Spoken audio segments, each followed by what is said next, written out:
Seigneur vous bénisse. Alors, et on va prendre dans 1 Jean. On va prendre dans 1 Jean, chapitre 5, le verset 16.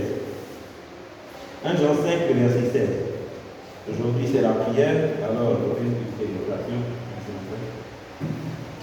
Alors, 1 Jean, chapitre 5, 1 Jean, chapitre verset 16. Disons. Si quelqu'un voit son frère commettre un péché qui ne mène point à la mort, qu'il prie, et Dieu donnera la vie à ce frère. Il la donnera à ceux qui commettent un péché qui ne mène pas à la mort. Il y a un péché qui mène à la mort.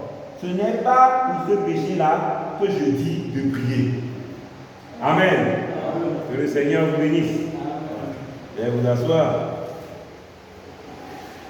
Que Dieu vous bénisse. Alors, comme l'a dit la Bible tout à l'heure, il y a un péché qui mène à la mort. Il y en a d'autres qui ne mènent pas à la mort, d'autres qui mènent à la mort. Alors, le titre déjà de mon présentation ce soir sera le péché impardonnable. On a beaucoup entendu parler de lui, il y a quelques aspects qui viennent sortir et puis nous allons simplement prier. Le péché, c'est l'incrédulité, en réalité. Comme le prophète nous l'a enseigné, commettre adultère, en réalité, c'est les attributs du péché. Tu fais ça parce que tu ne crois pas, c'est un manque de foi qui fait ça, qui fait faire ça. Voyez. C'est dans ce sens que le prophète nous dit, commettre l'adultère n'est pas un péché. Mentir, voler, tricher, c'est pas un péché. Ce sont les attributs du péché. Le vrai péché, c'est l'incrédulité. Amen. C'est ça qui le voyez. En réalité, toutes ces choses viennent uniquement parce que nous manquons de foi. Quand on ne manque pas de foi, on ne peut pas faire ces choses. Il y a une chose que je disais ici une fois avant. Vous allez voir que, normalement, quand tu es seul dans ta chambre, sur le point de commettre certains péchés, si tu te rends réellement compte que Dieu est là, tu ne peux pas le faire. Si tu places constamment l'Éternel sur tes yeux, tu ne peux pas faire ces péchés-là. Pourquoi? Si j'étais devant toi, tu n'allais pas oser faire ça devant moi. Si le pasteur était là devant toi, tu n'allais pas oser faire ça devant le pasteur. Si ton frère en Christ était devant toi, tu n'aurais pas osé faire ce péché-là devant ton frère en Christ. Mais est-ce que tu ne sais pas que quand tu es seul, en fait, Jésus te voit? Tu sais bien que Jésus te voit. Non, c'est la présence physique, mon frère. Si un frère en Christ a fait une caméra sur toi dans la chambre, et que tu sais que tu es seul, même si tu sais que la caméra est là, tu ne vas pas oser faire certaines choses, parce que tu sais que le frère te voit. Mais est-ce que tu ne sais pas que Dieu te voit? Bien sûr que si. Tu sais que Dieu te voit, du moins tu le sais intellectuellement, mais tu as la capacité quand même de faire certaines choses que tu n'oses pas faire devant les hommes. Pourquoi? Tu as plus peur des hommes que de Dieu, ou bien tu estimes plus ton frère que tu estimes Dieu? Non. Mais pourquoi alors quand ton frère est là, tu ne peux pas faire certains péchés? Mais quand tu sais que Dieu te voit, tu oses quand même le faire devant lui. C'est un manque de foi qui fait faire ça. Tu ne réalises plus à quel point il est réellement là devant toi. La première fois que si dans les années de la base, on est pas devant lui. Ouais, c'est un manque de foi en fait. Tout vient toujours d'un manque de foi. Si tu as vraiment la foi accrochée à Dieu, tu ne peux pas faire certaines choses. Le péché, c'est l'incrédulité. Et le reste, c'est les attributs du péché. Les attributs de ce péché, quelle incrédulité-là? Un manque de foi. Ah, il produit le péché. Ça, le prophète nous dit toujours, le péché, c'est l'incrédulité. Et le reste, ce sont les attributs du péché. Ça ressemble un peu au don d'ailleurs. Le don, c'est le Saint-Esprit. Et les autres sont les attributs de ce Saint-Esprit-là. C'est comme ça. Le don de Dieu, c'est le Saint-Esprit. C'est la Bible là. Vous voyez, le don de Dieu, c'est le Saint-Esprit. Et tout le reste est dedans. Parler en langue, tout ça, c'est dedans. Même la prédication, c'est Dieu en nous qui parle un peu. C'est comme ça. Le péché, c'est l'incrédulité, mes frères.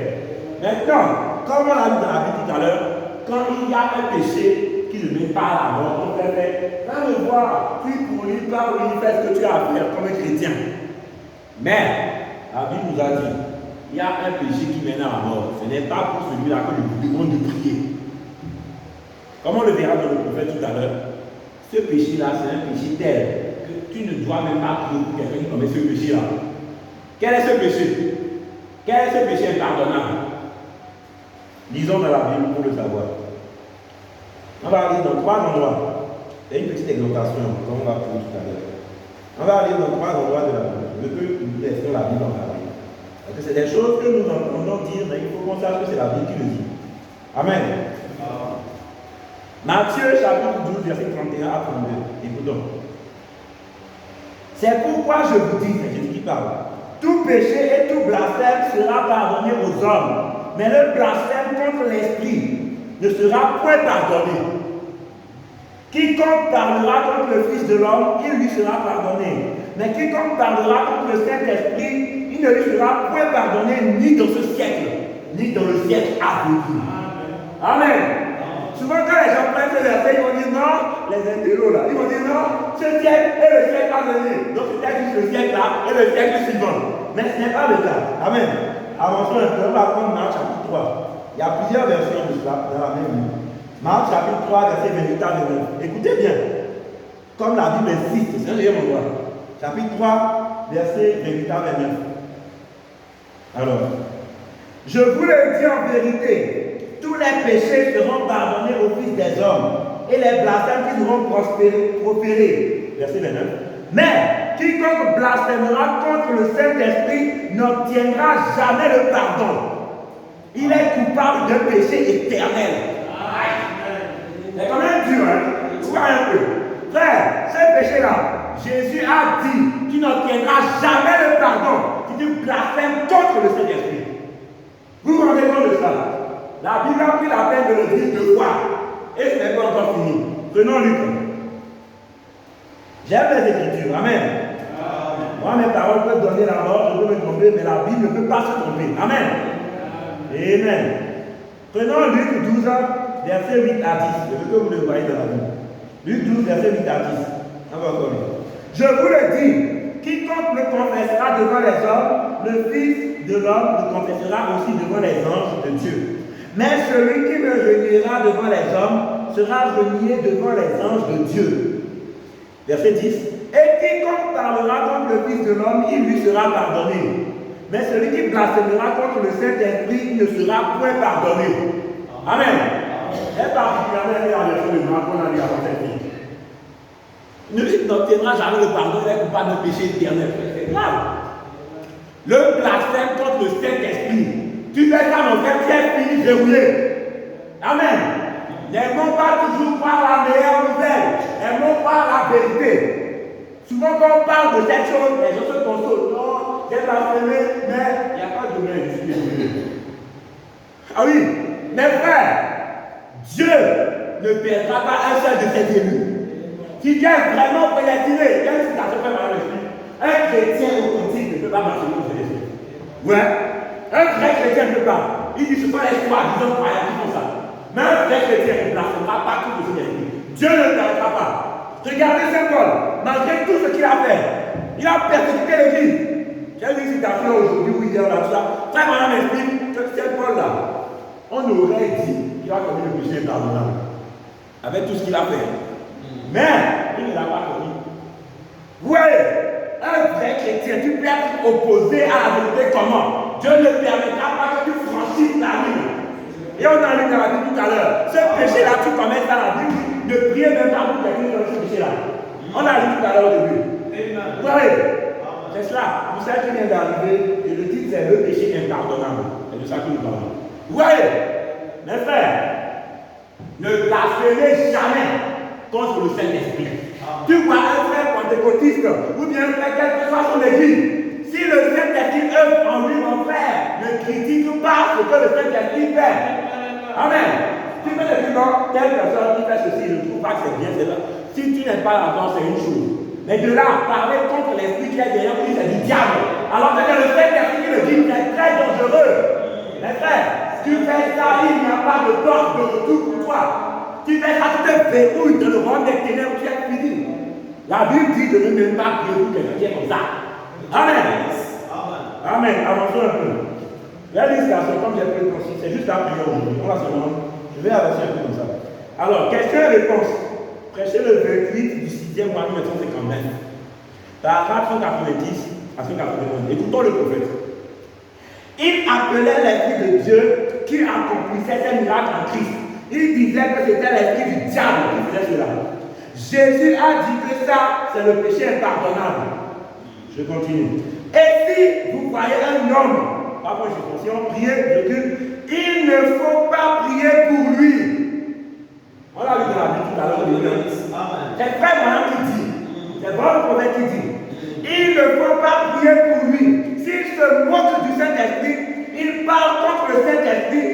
vous est interdit même de prier pour une telle personne.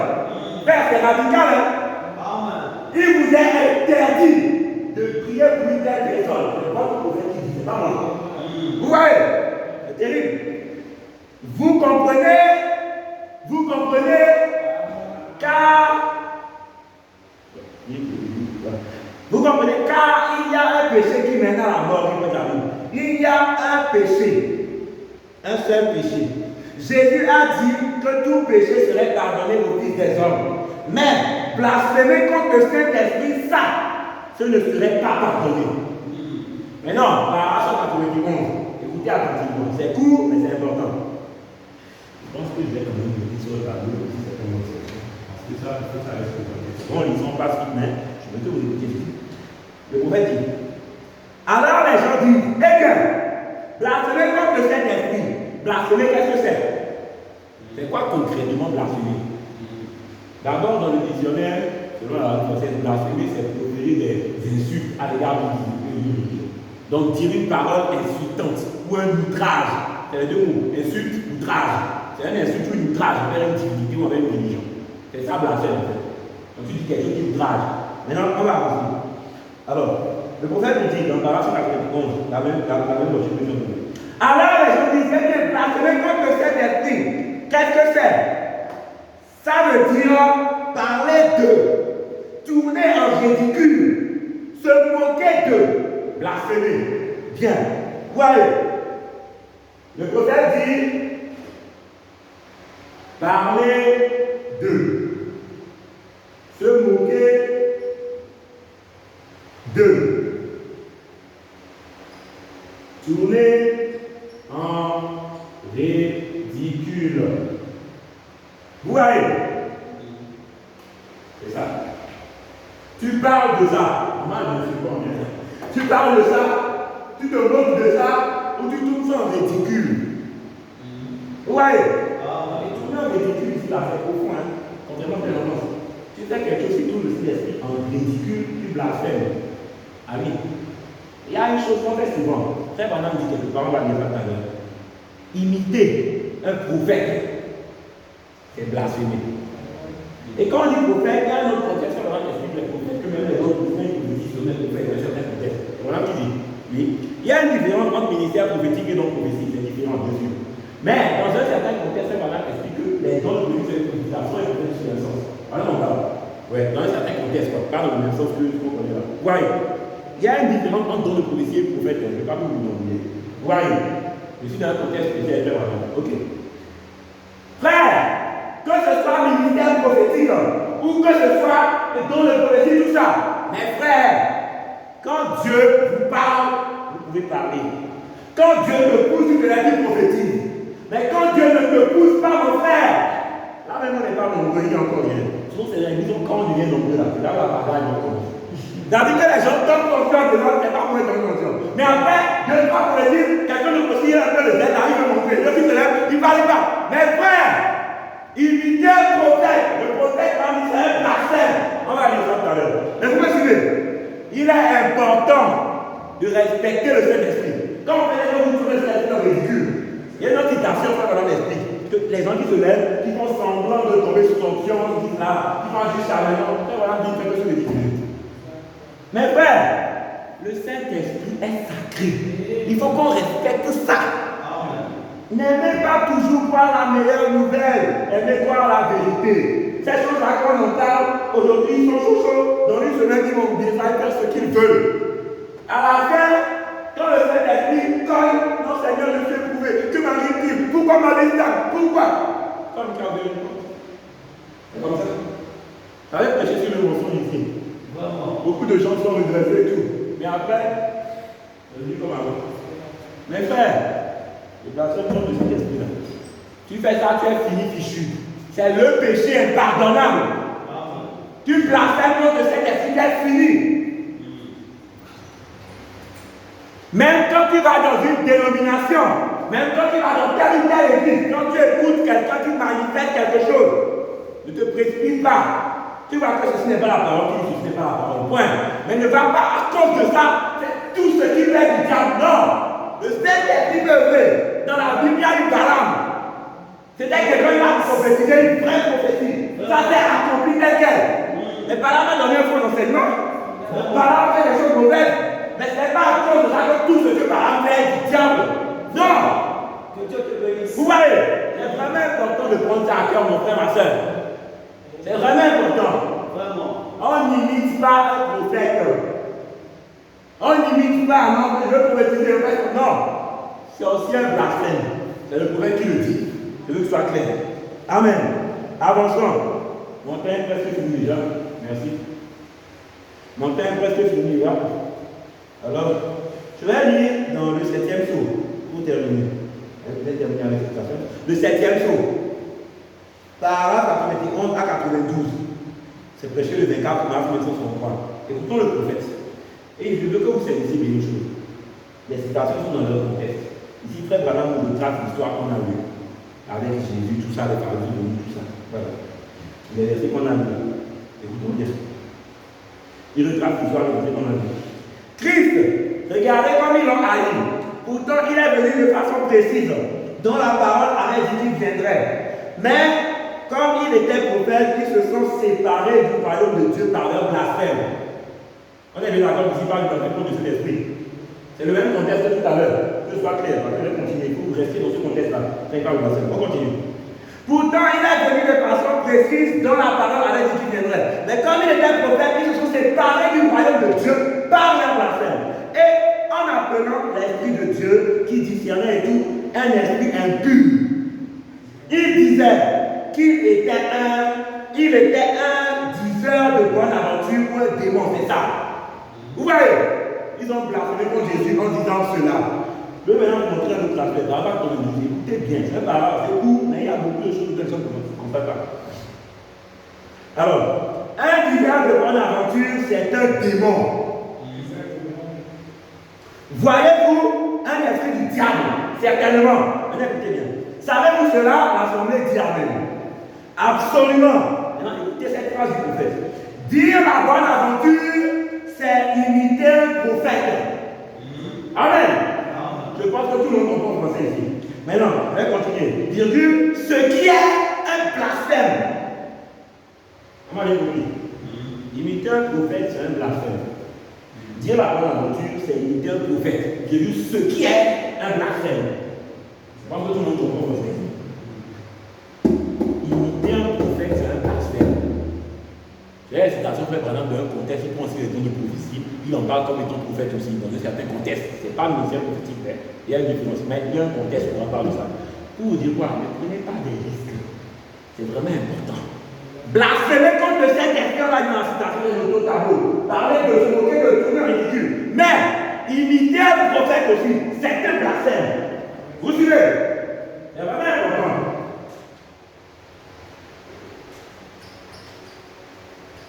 C'est vraiment important, n'imitez pas. Vous voyez, quand Dieu parle dans ton cœur, te pousse à prophétiser, prophétise. Mais quand Dieu ne te pousse pas, ne copie pas. N'essaye pas pour te faire voir ou par effet de sel. C'est un blasphème. Jésus a dit dans Marc, c'est un péché éternel. Mes frères, n'aimons pas toujours croire la meilleure nouvelle. Aimons croire la vérité. Dans ces choses, on aime se consoler. Non, c'est pas grave, on continue. Mes frères, moi je veux vous annoncer avec moi. Il n'y a qu'une seule réalité, il n'y en a pas deux. Ne faites pas semblant avec les choses quand Dieu ne vous dit pas. Moi, ceux qui me connaissent, ça peut dire, je suis pas sur ça. Quand j'ai même vu quelque chose, non, je ne sais pas comment je sais pas une. Quand j'en ai aussi, je l'ai. Et selon la parole, je ne sais pas faire avec vous. C'est comme ça. Les chrétiens, mes frères, c'est dangereux. C'est très dangereux, mes frères. Le blasphème contre le Saint-Esprit, la part de pardon, tout ça. Vous voyez, c'est vraiment important. Il n'y a que ce péché-là qui est pardonnable. Et comme on l'a vu dans la Bible, j'ai vu, et dans les citations, il vous est interdit. Très vraiment dit interdit de prier même pour quelqu'un qui fait une chose pareille. Vous voyez, c'est quand même terrible. Ne blasphémez jamais contre le Saint-Esprit, mon frère, ma soeur. Quel que soit votre contexte. Vous faites ça, vous êtes séparés avec Dieu. Après, vous mourrez spirituellement. Vous verrez que la parole n'a plus d'effet sur vous. On aura voulu prêcher la même parole, vous restez dans la même mauvaise vie, vous êtes libre. Vous comprenez? Pourquoi on prêche la parole, les autres, moi, ma vie ne change pas. Je fais l'effort devant les gens, mais dans le secret, ma vie ne change pas réellement. Est-ce que tu n'as pas blasphémé quelque part? Est-ce que tu n'es pas déjà pour toujours séparé? Est-ce que ce n'est pas à cause de ça que la parole a pu le faire sur toi? Mes frères, quand les Israélites devaient quitter l'Égypte pour partir dans le désert, après quand Moïse est venu les libérer, ils ont mangé l'agneau. Et ils devaient manger tout. Ils devaient manger la laine, les crottes, les sabots, tout. Et vous dites qu'il y a des parties qui sont délicieuses, d'autres ne sont pas délicieuses. Ah oui. On dit évangile légal, c'est bien. Mais évangile légal aussi vérité. Et la vérité, parfois, des fois, c'est dur. Mes frères, il n'y a qu'une seule réalité. Tu blasphèmes contre le Saint-Esprit, tu es éternellement séparé d'avec Dieu. Amen. Je relisais la dernière fois. Dire la parole de Dieu, c'est imiter un prophète. Ce qui est un blasphème pur et simple devant les yeux de Dieu. Ne faites jamais ça, mes frères. Voyez, ne faites jamais ces choses-là. Parler d'eux, se moquer d'eux, tourner en ridicule ou imiter un prophète. Faire seulement de prophétiser. C'est un blasphème contre le Saint-Esprit, n'est-ce pas? Les gars. On va bien suivre. C'est impardonnable. Et Dieu vous a averti dès le départ. Amen. Que le Seigneur vous bénisse. Il y a même une personne qui passe en ligne. Que Dieu vous bénisse. Et après le pasteur pour venir continuer à conduire la prière.